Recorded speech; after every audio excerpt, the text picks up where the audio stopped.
Aloha, j'espère que tu vas bien. Je suis trop contente de te retrouver aujourd'hui pour le deuxième épisode de l'année 2026 et on va parler d'un sujet que j'adore puisqu'on va parler d'argent aujourd'hui. Je suis à Dubaï, c'est un petit peu cliché, mais je me suis dit qu'en même temps c'était cohérent. Donc l'idée de cet épisode, c'est que je vais pas faire vraiment de promesses, je vais pas te dire que tu vas devenir riche en 30 jours, ce n'est vraiment pas ma came, tu sais que le bullshit, je suis contre ça. Mais par contre, j'ai remarqué qu'il y avait quand même des compétences à maîtriser pour devenir riche et que c'était pas forcément une question de chance ou même d'intelligence ou même d'où tu pars. C'est vraiment une question d'apprentissage et d'apprendre des compétences concrètes, des compétences qui sont entre guillemets apprenables et étudiables facilement et surtout des compétences qui permettent de te rapprocher inévitablement de la richesse, quoi qu'il. Et là, on parle vraiment de la richesse monétaire. Tu sais que j'adore aussi parler de la richesse de manière globale. Mais voilà, la plupart des gens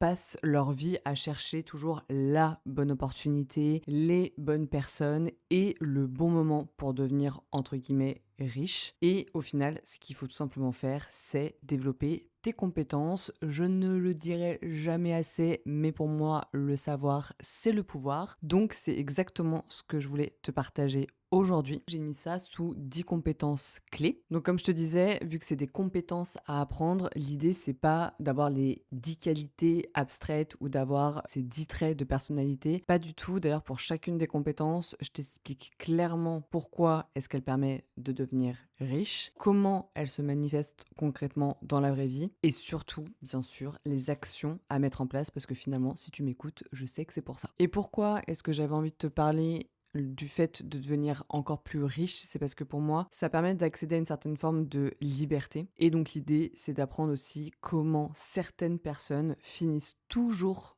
par réussir financièrement, parce que je sais qu'on se pose beaucoup la question, et que encore une fois, c'est pas réservé à une élite. Donc, j'ai pensé cet épisode pour une fois de manière illogique, puisqu'en fait, les 10 compétences, je les ai classifiées de base de la plus importante à la moins importante, mais dans cet épisode, je vais commencer donc par la moins importante et terminer par la plus importante. La 10e compétence, en vrai, je t'en ai déjà parlé plein de fois, mais c'est être plus productive. Parce que, en soi, la productivité, c'est pas ce qui va vraiment créer la richesse, mais en tout cas, elle va aider à l'optimiser. Et je dis souvent d'ailleurs, l'idée, c'est pas de travailler plus, mais c'est de travailler mieux. Et donc pourquoi est-ce qu'il faut maîtriser cette compétence? Déjà parce que quand tu vas créer de la valeur plus que du volume, ça va avoir un impact bénéfique. Également parce que quand tu travailles de façon profonde, tu as toujours un avantage clé de maîtriser tes sujets de façon plus deep. Et bien sûr parce que l'idée étant que si tu te fatigues un petit peu et t'agites dans tous les sens, c'est pas ça qui va t'enrichir. Et en fait, quelqu'un qui sait être vraiment productive, c'est quelqu'un qui va créer des résultats concrets, c'est quelqu'un qui va protéger sa concentration et c'est quelqu'un qui va produire de la vraie valeur, vraiment de la valeur rare. Donc, un exemple concret, ça serait par exemple, je te l'ai déjà dit plusieurs fois, mais quelqu'un qui va travailler 10 heures de façon ultra profonde va créer beaucoup plus de valeur que quelqu'un qui va travailler 40 heures mais en mode dispersé. Et en fait, il suffit juste de voir les résultats pour comprendre. Donc l'idée, pour être plus productive, tu as 3 actions à mettre en place. La première, c'est bloquer des plages sans distraction. Je t'en ai déjà parlé plein de fois, mais les notifications, c'est le démon sur cette planète. Donc, il faut bloquer des plages et te mettre en mode avion. La deuxième chose, c'est qu'il faut réussir à travailler sur une seule tâche à la fois. Donc normalement, si tu as enlevé tes notifications, t'es pas censé te disperser et donc normalement, tu es censé être focus sur une seule tâche, mais je trouve que c'est important de le redire parce que des fois, on va vouloir être tenté. Par exemple, moi, je vais bosser sur un épisode de podcast et puis après, je vais penser à une création de contenu pour Instagram. Du coup, je vais bosser sur Instagram et après, je vais me rappeler qu'une élève m'a demandé quelque chose dans mon Discord et je vais me dire, ah, il faut que je rajoute ça dans VTP, etc. Non, l'idée, c'est vraiment de commencer avec une intention, comme ça, tu n'en sors pas. Et donc, la troisième action qui est liée à ça, c'est d'enlever complètement le multitasking. Donc c'est vraiment faire plusieurs choses en même temps. Ça ne fonctionne vraiment pas. Et donc je t'en ai déjà parlé plein de fois, mais dans cet épisode, j'ai décidé de te caler un livre par compétence parce que je pars du principe que même si c'est pas possible d'acheter des formations et des accompagnements sur chaque sujet, par contre c'est à la portée de tout le monde d'acheter un bouquin à 9 euros, 19 euros ou 29 euros et d'apprendre comme ça. Donc sur la partie être plus productive, forcément, je t'en ai déjà parlé, je te recommande le livre de Cal Newport sur le deep work, donc je te mettrai le lien dans la barre d'infos. En fait, dans ce bouquin, ce que tu vas vraiment apprendre, ça va être de créer de la valeur rare grâce à ta concentration profonde, éliminer justement ces fameuses distractions pour accélérer tes résultats et enfin entraîner ta capacité à rester focus parce qu'encore une fois, aujourd'hui, les gens n'arrivent plus à être concentrés sur ce qu'ils font et sauf que c'est ça qui va vraiment faire la diff sur le long terme. Également, si tu veux aller sur une ressource gratuite, je t'invite à écouter mon épisode sur les 7 hacks pour être enfin productive. Et sur cette compétence-là, clairement, ma queen, la richesse vient du travail profond et pas d'un travail bruyant à méditer. Ensuite, la 9e compétence à maîtriser pour rentrer dans ta millionnaire era, ça va être de savoir gérer ton temps. Parce que crois-moi, tu n'as pas un problème de temps, tu as juste un problème de priorité. Et être occupé, ça veut pas dire que tu es efficace.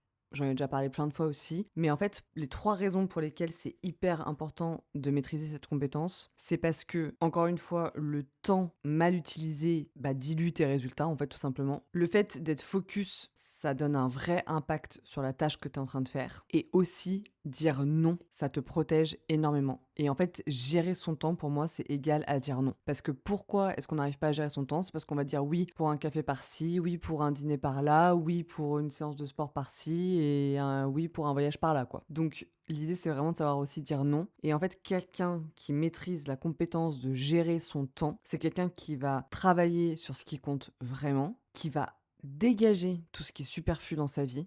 Et ça, c'est super important, même si c'est super dur à faire. Par définition, c'est quelqu'un qui va avancer avec une plus grande clarté. Je te donne un exemple, tu prends 2 personnes qui travailleraient autant. Il y en a une qui produit de la valeur et l'autre qui se perd un peu dans son temps, qui n'arrive pas à se gérer, etc. Il y en a qu'une seule qui va réussir à progresser entre les deux. Et of course, je pense que tu as deviné laquelle c'était. Et donc pour ça, il y a 3 actions que tu peux mettre en place. Déjà, il faut que tu identifies les 20% de ton temps où tu es la meilleure pour donner 80% de résultats. Ensuite, tu l'auras compris, il faut que tu arrives à dire non sans culpabiliser et sans même te justifier. J'ai fait un post Instagram, si tu veux aller le checker, que j'ai appelé poser ses limites. Parce que vraiment, c'est hyper important. Et enfin, la 3e action, qui est quand même super simple, c'est juste de bloquer des temps. Et en fait, c'est pour ça que les gens, ils me prennent pour une folle quand ils voient mon planning à la semaine. Mais en fait, ça me permet de bloquer des laps de temps vraiment dirigés vers l'essentiel, vers mon deep work, donc la compétence que j'ai énoncée avant, et ça fait toute la différence. Si tu veux un livre de référence pour apprendre à gérer ton temps, je te recommande vraiment de lire L'essentialisme de Greg McKeown. En fait, dedans, ça va t'apprendre à éliminer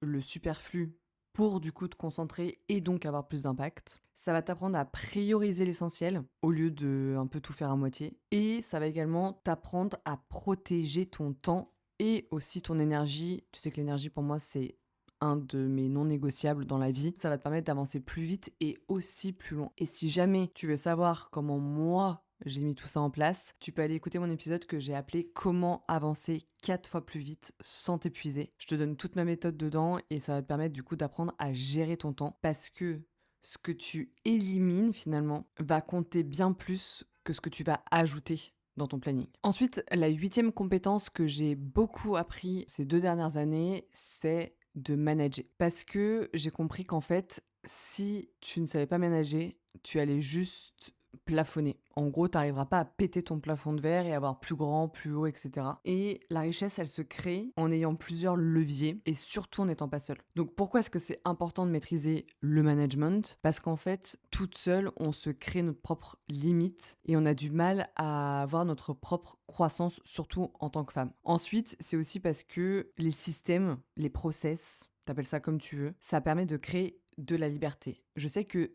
ça peut être un peu contre-intuitif. Toute ma vie, on m'a dit «Ah, mais t'es toujours blindé dans ton agenda, t'es toujours comme ci, comme ça, tu laisses pas de place à la spontanéité». Non, ça n'a rien à voir. C'est juste qu'en fait, je connais mes priorités et en fait, mes priorités d'aujourd'hui vont me permettre de créer ma liberté de demain. Et enfin, le management, ça permet tout simplement de scaler. C'est un mot que j'utilise beaucoup, qui se dirige principalement vers les entrepreneuses. Mais voilà, le but, à un moment donné dans son business, c'est juste de scaler pour juste être libre financièrement et géographiquement. Quelqu'un qui sait manager, c'est quelqu'un qui arrive à déléguer intelligemment. Et ça, c'est pareil, j'en ai déjà parlé plusieurs fois, mais en fait, je comprends pas les gens qui recrutent des gens moins bons qu'eux. Si tu veux aller plus haut, tu es obligé de recruter meilleur que toi dans les domaines. Ensuite, c'est quelqu'un qui va structurer sa croissance. Ça veut dire que c'est bien de vouloir scaler, c'est bien de vouloir avoir plus grand, mais en fait, il faut anticiper ça. C'est-à-dire, à partir du moment où je vais faire tant de chiffres, dans quoi j'investis, dans quoi je mets mon argent, justement. Et enfin, quelqu'un qui sait bien manager, c'est quelqu'un qui va se libérer du temps stratégique. Et ça, c'est la même chose. L'idée, c'est toujours la loi de Pareto. Prends-toi 20% de ton temps qui vont te permettre de créer 80% de tes résultats et donne du coup 80% de ton temps à des équipes qui seront meilleures que toi dans ces domaines. Un exemple concret,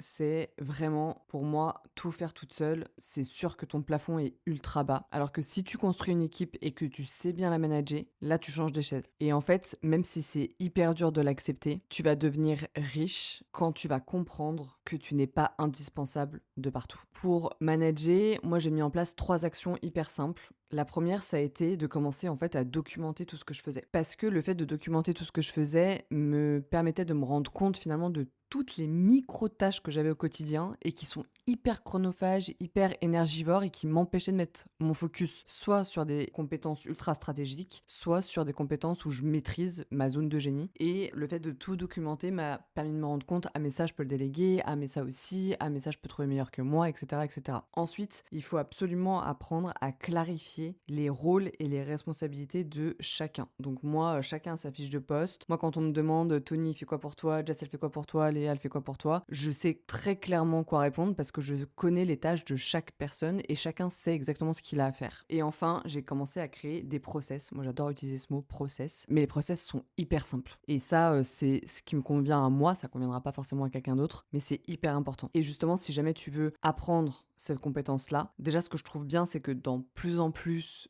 de parcours scolaires, on apprend le management aux gens et je trouve que c'est hyper important. Mais si tu veux lire un livre en plus, ça s'appelle The Advantage de Patrick Lencioni. Alors, j'ai que la version en anglais dans la barre d'infos, mais vraiment lire en anglais aussi, c'est hyper important. Ce que j'adore dans ce livre, c'est qu'il t'apprend vraiment à créer une clarté organisationnelle totale. Donc ça veut dire autant ta vision que tes priorités et justement que les rôles de ton équipe. Ensuite, justement, ça va t'apprendre à aligner tes équipes autour de tes règles. Et il faut que les règles soient très simples. Plus c'est simple, plus ça fonctionne. Et enfin, ça va t'apprendre à construire une entreprise saine avant même de vouloir chercher la performance. Et si tu veux avoir un épisode de référence, je t'invite à aller écouter mon épisode sur l'art de se fixer des objectifs par trimestre. Parce que oui, manager, ça passe aussi par se fixer des objectifs. Franchement, pour moi, on pourra me dire ce qu'on veut. Si t'as pas d'objectif, c'est que t'as pas de vision claire et du coup, tu peux pas devenir riche. Et un business riche, c'est un business qui est bien dirigé. Ensuite, la 7e compétence à avoir pour devenir riche, selon moi, c'est qu'il faut vraiment développer son esprit critique. Clairement, si tu ne penses pas par toi-même, tu vas toujours enrichir quelqu'un d'autre sauf toi. Et crois-moi, tout conseil n'est pas universel et tout succès n'est pas duplicable. Pourquoi est-ce qu'il faut absolument que tu développes cette compétence ? C'est parce que copier les autres, ça va juste te mener à l'échec. Suivre aveuglément ce que les autres te disent peuvent te coûter très cher. Et penser clairement, ça va t'éviter de prendre aussi des mauvaises décision. Pour moi, quelqu'un qui a un bon esprit critique, en tout cas dans le business, mais c'est une compétence à avoir dans sa vie de manière générale, je trouve que les gens perdent de plus en plus, mais ça te permet d'adapter au lieu de copier-coller, ça te permet de rester aligné, et tu sais à quel point l'alignement c'est précieux pour moi, et ça évite aussi les pièges qui sont souvent déguisés des fois en opportunités, tu vois. Et typiquement, si tu veux un exemple, une stratégie qui va fonctionner pour quelqu'un dans un contexte précis, si tu la copies colle sans réfléchir, bah ça va pas forcément marcher pour toi et du coup résultat, tu auras perdu du temps, de l'argent et de l'énergie, mes 3 piliers fondamentaux. Et pour développer son esprit critique, il y a 3 actions que tu peux mettre en place. Déjà, tu peux toujours te demander dans quel contexte ça fonctionne. Par exemple, moi, très honnêtement, je pense que dans 80% des cas, je n'écouterai plus jamais les conseils business d'un homme. Parce qu'en fait, je me rends compte que ça va marcher pour eux dans un certain contexte parce qu'ils sont dans un business assez masculin. Mais finalement, moi qui m'adresse qu'à des femmes et qui ai envie d'avoir un business doux, ce genre de choses, bah ça marche pas pour moi, tu vois. Ensuite, il faut aussi, bien sûr, comprendre avant d'appliquer. Copier-coller une méthode, ok, fine, mais en fait, si tu ne comprends pas ce que tu fais, et ça, je trouve que c'est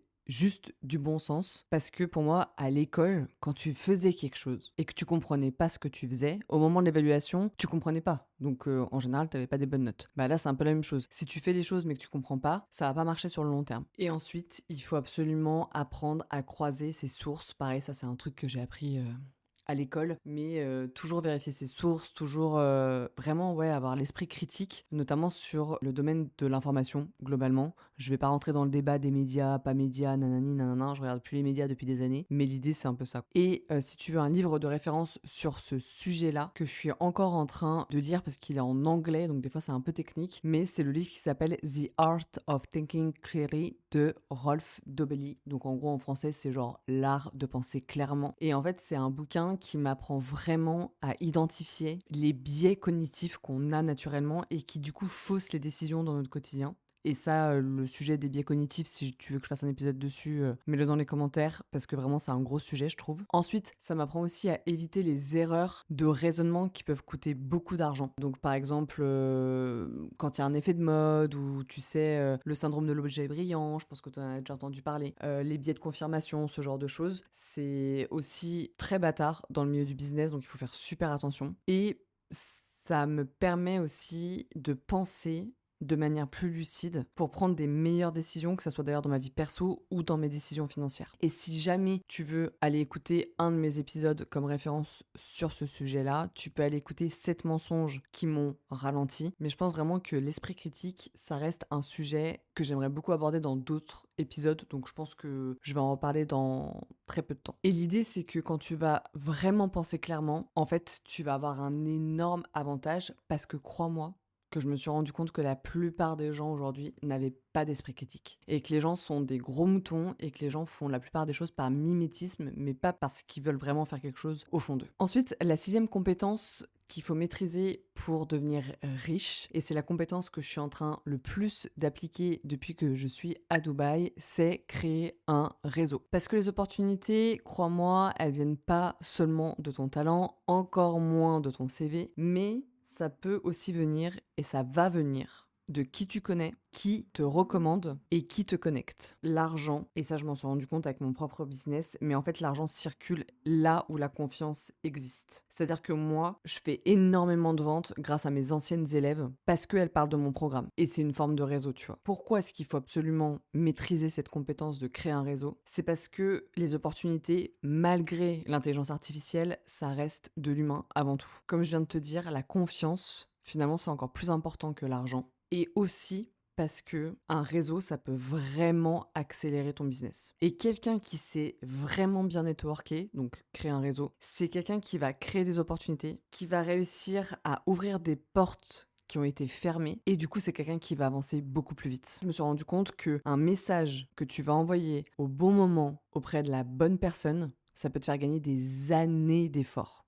Vraiment, vraiment, vraiment. Et j'aime jamais dire ça, tu me connais, je te dis toujours dans le business, il n'y a pas de raccourci. Pour le coup, on est obligé de tous passer par la case échec, la case doute, la case syndrome de l'imposteur, tout ce que tu veux. Mais pour le coup, créer un réseau, c'est le seul raccourci que tu peux avoir dans le business. Ça peut vraiment genre t'ouvrir tellement de portes et tellement de chemins que tu peux gagner ouais, des mois, voire des années de compétences ou de personnes justement pour créer ton équipe, ce genre de choses. Moi, ce que je mets en place pour créer mon réseau, ça va être déjà de créer des relations sincères. Ça m'a demandé des années de travail sur moi pour vraiment choisir les personnes auprès de qui j'avais envie de m'ouvrir, les personnes que je suis prête à faire rentrer dans ma vie ou dans mon business ou les deux. J'ai compris aussi qu'il fallait que je donne avant de demander. Et ça, c'est aussi un principe que j'applique beaucoup dans mon business. Plus tu donnes de la valeur, plus les gens ont envie de te le rendre. Et enfin, il faut savoir entretenir les liens. Et ça peut être assez compliqué, surtout quand tu as une vie comme moi où tu voyages tout le temps, où tu bouges tout le temps, où il y a du décalage horaire. Mais c'est pas infaisable puisque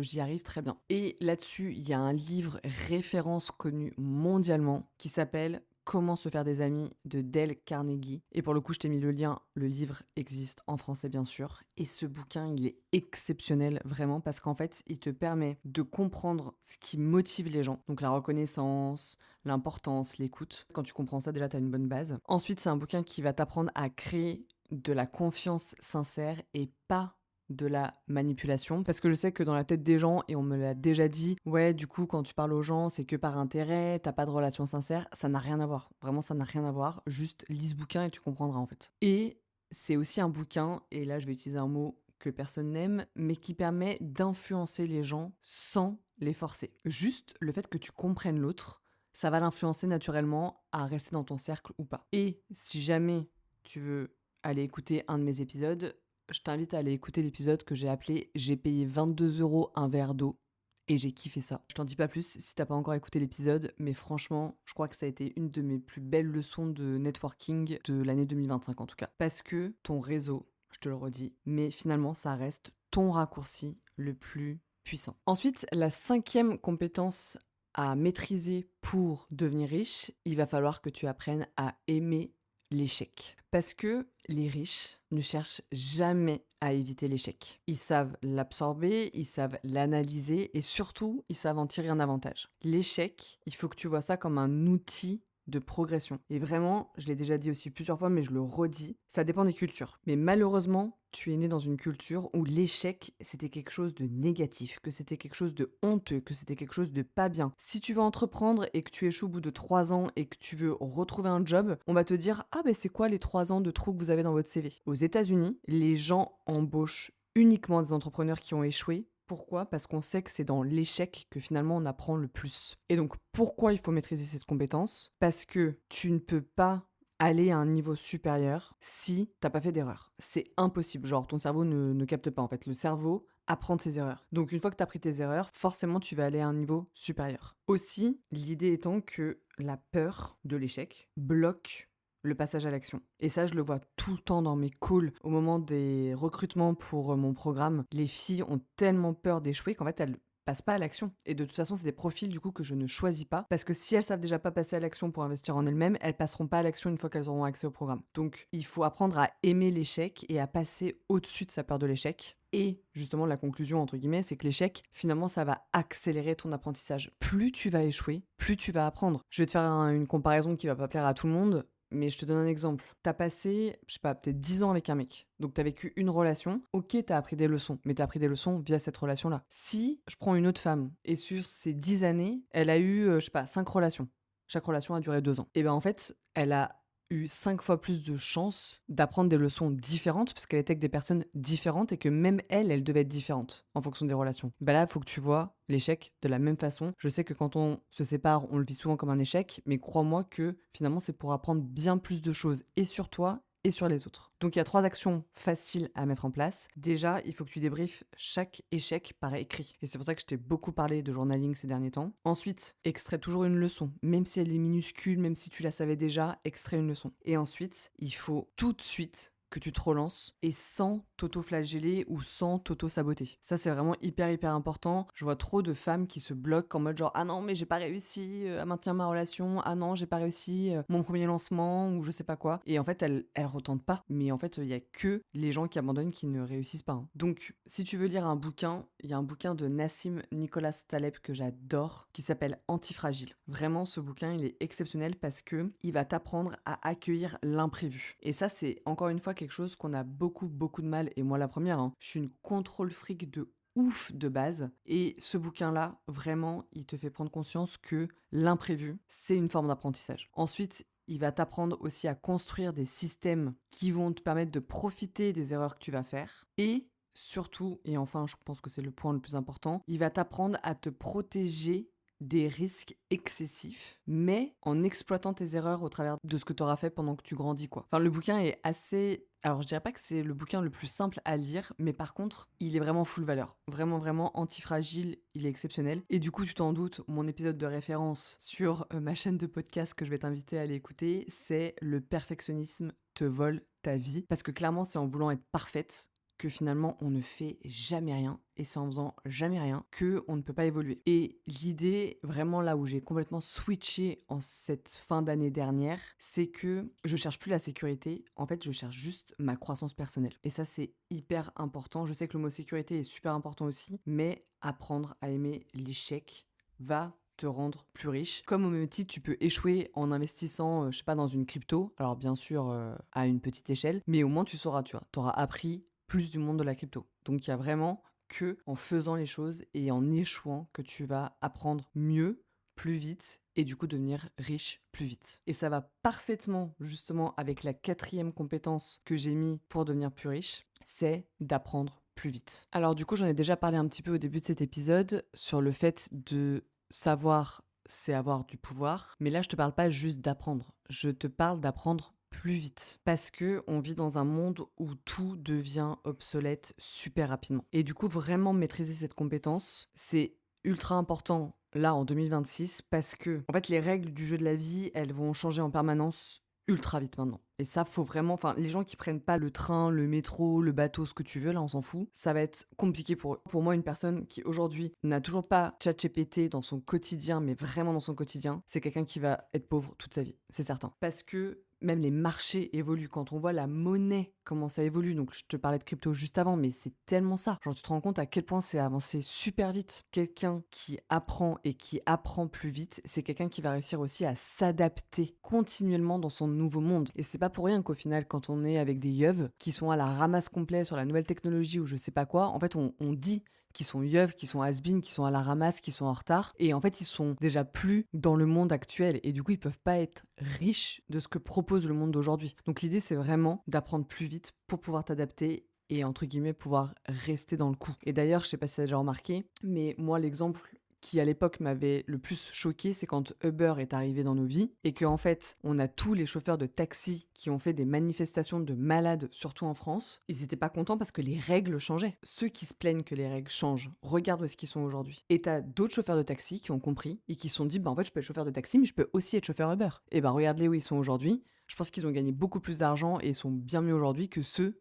qui ont voulu être anti-Uber et qui au final n'ont pas pris le train en marche. Donc là, pour ça, tu as 3 actions, encore une fois, super simples à mettre en place. Déjà, quand tu apprends, il faut que tu apprennes avec un objectif précis. Apprendre pour apprendre, encore une fois, ça ne sert à rien. Ce qu'on nous donne à l'école de mémoriser des poésies par cœur, franchement, ça n'a aucun sens. Autant apprendre des choses qui vont vraiment nous servir si on veut vraiment faire travailler sa mémoire. Ensuite, il faut tout de suite que tu testes ce que tu apprends. Ça aussi, c'est hyper important parce que je vois trop de gens qui lisent plein de bouquins comme ce que je suis en train de te donner comme référence. Ils lisent les bouquins, mais en fait, derrière, ils passent pas à l'action, tu vois. Donc ça sert à rien. Il faut que tu testes tout de suite pour voir ce qui marche pas, ce qui te parle pas. Et peut-être que tu auras besoin de relire un bouquin ou de réapprendre ou de retourner voir cette formation ou de reprendre un coaching avec un formateur. Ça, c'est ok, mais encore une fois, si tu testes pas, tu peux pas savoir. Et bien sûr qu'il faut absolument investir en toi régulièrement. Je le dirai jamais assez. Pareil, je comprends pas les gens qui peuvent passer 1 an, 2 ans, 3 ans, 4 ans, 5 ans sans se former à des nouvelles compétences. Que ça soit en lien avec du business ou pas d'ailleurs. Genre, c'est tellement important d'avoir un esprit créatif aussi aujourd'hui dans le monde dans lequel on évolue. Et donc vraiment, mets-toi des objectifs annuels de cette année, j'ai envie d'apprendre ça, cette année, j'ai envie d'apprendre ça, etc., etc. Moi, je vais bientôt partager mon vision board sur les réseaux, donc je t'invite à me suivre sur Instagram.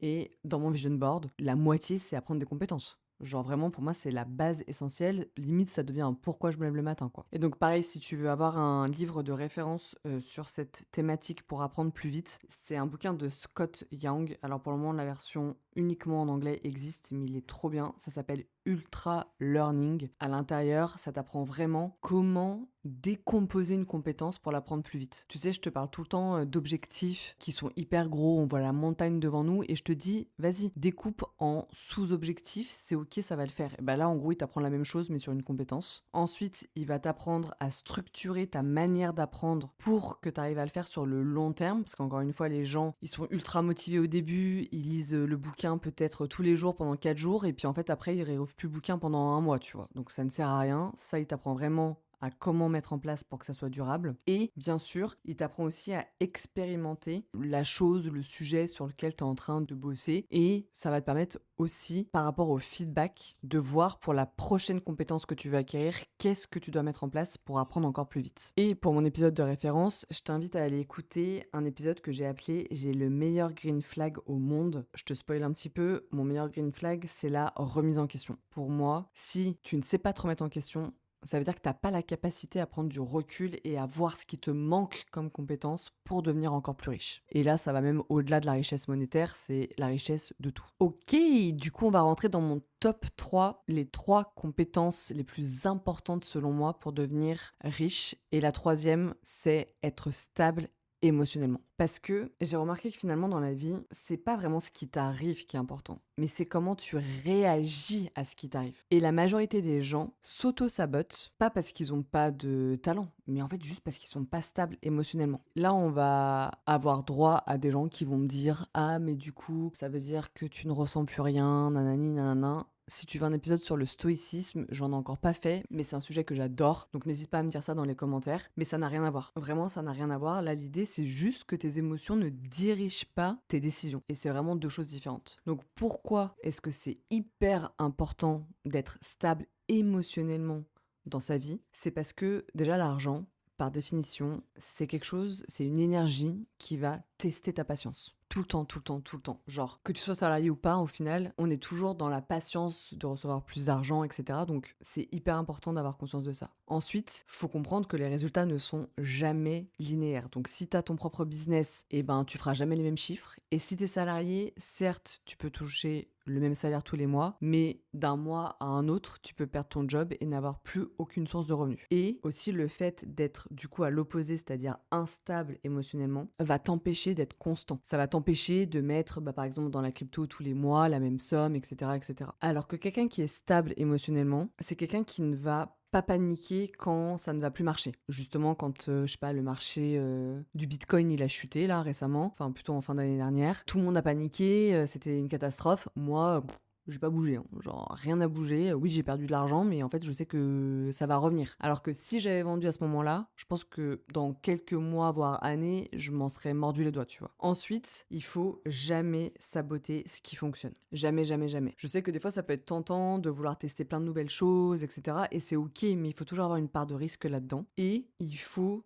continuer même quand t'as pas la validation des gens. Il faut que tu t'écoutes en fait, tout simplement. Pour ça, il y a 3 actions que tu peux mettre en place. Je l'ai déjà un peu dit dans l'introduction de cette compétence, mais pour moi, un truc vital dans la vie de tous les jours aujourd'hui, c'est de séparer émotion et décision. Tu dois être en capacité vraiment de différencier les deux. Ensuite, un truc qui est hyper important pour moi, vraiment ça a été life changer par rapport à ma stabilité émotionnelle, mais c'est mon sommeil, mon alimentation et mon sport. Hyper important, hyper hyper important. Et quand je sens que j'ai un pic de stress, et là je suis en train de bosser le sujet du cortisol d'ailleurs, si ça t'intéresse, dis-moi dans les commentaires. Quand j'ai un pic de stress maintenant, et ben j'attends de redescendre, je mets une pause avant de prendre n'importe quelle décision. Et franchement, c'est ce qui m'a permis, je pense, de sauver pas mal de mes relations aussi ces derniers mois slash années. Parce qu'en fait, avant, je répondais du tac au tac aux gens, hyper impulsive, hyper dans l'extrême. Et maintenant, en fait, quand quelque chose me fait mal, quand quelque chose me fait de la peine, quand je suis déçue de quelque chose, je suis en mode genre, attends, mets pause, va marcher un coup là, va écouter un podcast, va écouter une musique, va au sport, et vas-y,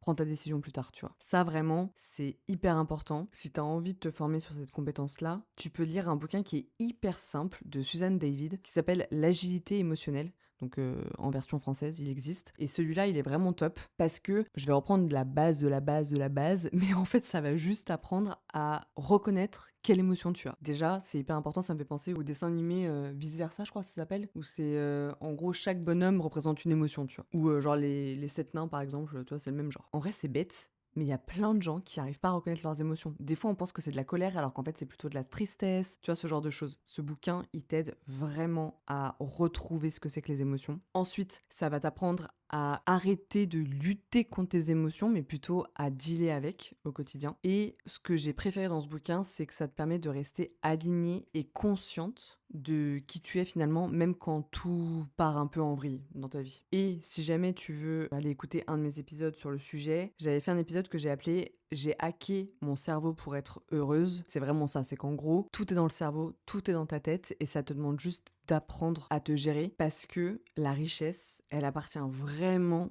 aux femmes qui sont émotionnellement stables. Je connais aucune femme riche, millionnaire, qui n'est pas stable émotionnellement. Aucune. Ensuite, on arrive sur la médaille d'argent de ce podium, à savoir prendre des décisions rapidement. Et je mets l'accent sur le mot rapidement. Parce que prendre des décisions, tout le monde sait le faire. Mais rapidement, c'est pas la même. La plupart des gens attendent d'être sûrs à 100% de tout. Ils laissent passer 100% des opportunités. Clairement, on va pas se mentir. Les riches, j'ai remarqué, qui prenaient pas forcément les bonnes décisions, mais ils prennent des décisions. Et en fait, ils dealent avec ce qu'ils ont comme résultat après. Parce que finalement, il faut savoir dealer avec l'incertitude, l'imprévu encore une fois. Voilà, tout se regroupe, hein, tout est cohérent de toute façon, mais vraiment, Pourquoi est-ce qu'il faut que tu maîtrises cette compétence? C'est parce que l'inaction va te coûter beaucoup plus cher sur la durée. Et ça, je peux pas te dire autre chose que de me croire sur parole, vraiment. Les opportunités, elles ont toute une date d'expiration et ça aussi, alors après, il faut savoir doser parce que moi, j'avais tendance à dire quand même oui à tout, tout le temps. Mais il y a des opportunités quand même, à un moment donné, il faut y aller, quoi. Et il vaut mieux y aller et se planter plutôt que pas y aller. Parce que elles se représenteront peut-être jamais. Et que chaque décision que tu vas prendre te permet aussi d'être plus clair. Parce qu'on évolue tous et toutes en tant qu'humains. En tout cas, je te le souhaite parce que c'est vraiment le propre de l'homme, hein, d'expérimenter la vie. Et du coup, forcément, des fois, tu vas avoir envie de changer d'avis, tu vas voir les choses différemment. Mais en fait, si tu prends pas de décision, tu sais pas finalement pourquoi t'es faite, ce que t'aimes pas, vers quoi tu voudrais aller. Donc c'est hyper important parce qu'au final, une femme qui sait décider, elle va avancer beaucoup plus vite que les autres. Elle comprend qu'elle apprend en chemin, et ça, je pense que c'est mon plus gros flex. Et elle va aussi corriger au lieu de rester bloquée sur ses acquis. Je te donne un exemple tout bête. Deux femmes ont la même idée de business. La première, elle va attendre le bon moment. Et la deuxième, elle va lancer une version imparfaite de son idée de business. Un an plus tard, eh ben, il y en a une qui aura de l'expérience et l'autre qui aura toujours des doutes. Donc je te laisse deviner laquelle va devenir riche plutôt que l'autre. Et pour ça, tu as 3 actions que moi j'ai mis en place qui ont joué en tout cas sur mon business. J'ai vraiment vu une diff. La première, c'est que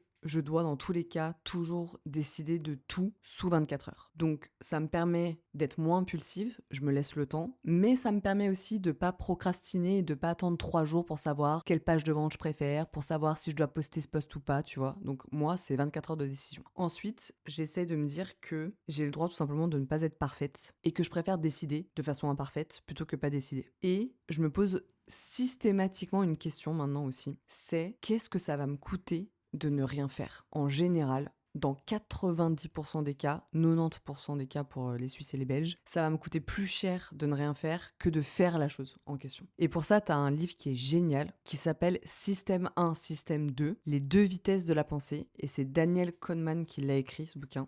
Et donc il est en version française et franchement il est trop bien parce que ça va te permettre d'observer vraiment comment fonctionne ton cerveau et comment est-ce qu'il arrive à évaluer les options. C'est pour ça qu'en gros tu as un système rapide et un système lent et moi tu sais que le cerveau, je suis passionnée par cet organe, vraiment vraiment vraiment. Derrière ça va te permettre de reconnaître ces fameux biais dont je te parlais aussi au début de l'épisode qui te bloquent dans la décision et finalement comprendre comment tu dois décider et idéalement décider plus rapidement. Et si tu vas l'écouter, un de mes épisodes que j'adore, je crois que c'est un des épisodes qui a le plus cartonné sur ma chaîne, c'est personne ne viendra te sauver. Et en fait, à partir du moment où j'ai compris ça, j'ai compris qu'il fallait que je décide pour moi en fait.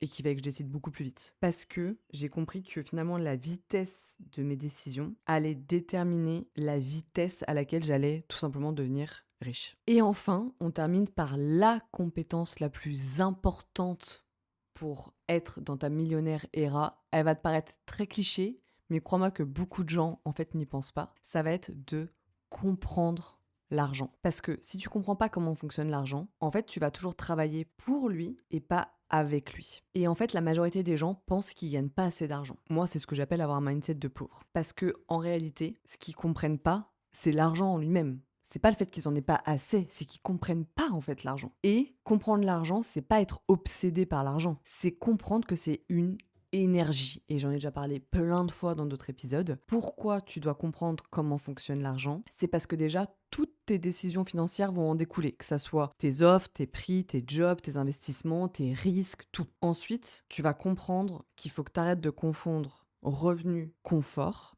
avec la vraie richesse. Et aussi, hyper important, mais les gens sont tout le temps en survie. Tu sais que le cerveau est conçu pour ça, hein. Le cerveau est clairement conçu pour te mettre tout le temps en mode survie. Qu'est-ce que ça donne? Bah en fait, ça donne des visions très court terme au lieu d'avoir une vision très long terme. Donc déjà, les gens qui comprennent l'argent, c'est des gens qui pensent tout le temps en actif et jamais en passif ou juste avec leur salaire. Ensuite, ils savent différencier la gratification. Et ça, c'est encore un autre sujet, donc je vais pas rentrer dedans, mais si ça t'intéresse, va t'informer. Et aussi, c'est des gens qui construisent leur liberté et en fait qui consomment pas leur futur. Et ça aussi, il y a une balance à avoir bien sûr. Mais pour ça, tu peux mettre 3 actions très simples. La première, elle est ultra chronophage, mais elle a changé ma vie. C'est que je traque chaque euro, chaque roupie indonésienne, chaque dirham que je dépense.